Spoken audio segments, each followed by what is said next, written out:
उन्होंने वो लॉ के बारे में बताया है कि जैसे कोई नया-नया बच्चा पैदा होता है घर में, तो लोग माता-पिता दोनों को बधाई दे देते हैं। परंतु जब ज़िम्मेदारी की बात आती है, तो वह सिर्फ़ माँ के नाम और हो जाता है बच्चा सिर्फ़।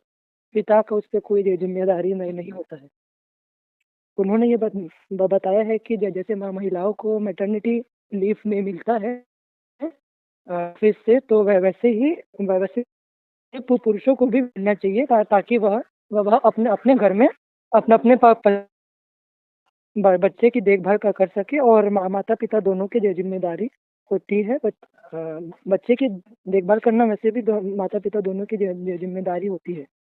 तो तो वह वह इन मुद्दों को तो उठाकर वह कहना चाह रहे हैं कि आजकल के सामाजिक मुद्दों में लोगों को बहुत कठिनाई हो रही है, और लोगों का जीवन का कठिन हो रहा है। इस मुद्दों से वह वह जो जनता की बात है, वह राज्यसभा में पेश कर रहे हैं, ताकि इसके ऊपर भी काम हो सके, और ये सब लॉ प्रस्ताव भी हो सके।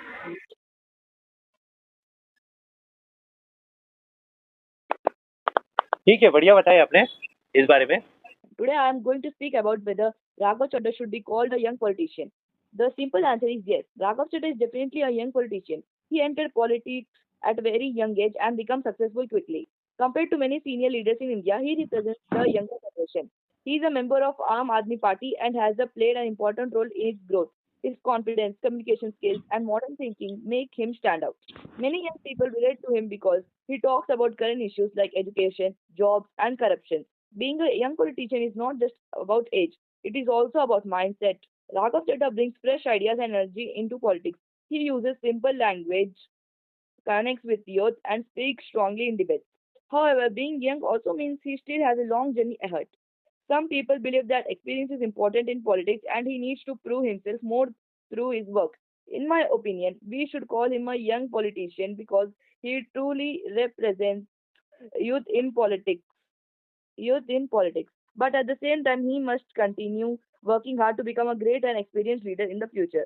In conclusion, Raghav Reddy is not just a young politician by age, but also by his thinking and approach. He is the symbol of new generation in Indian politics.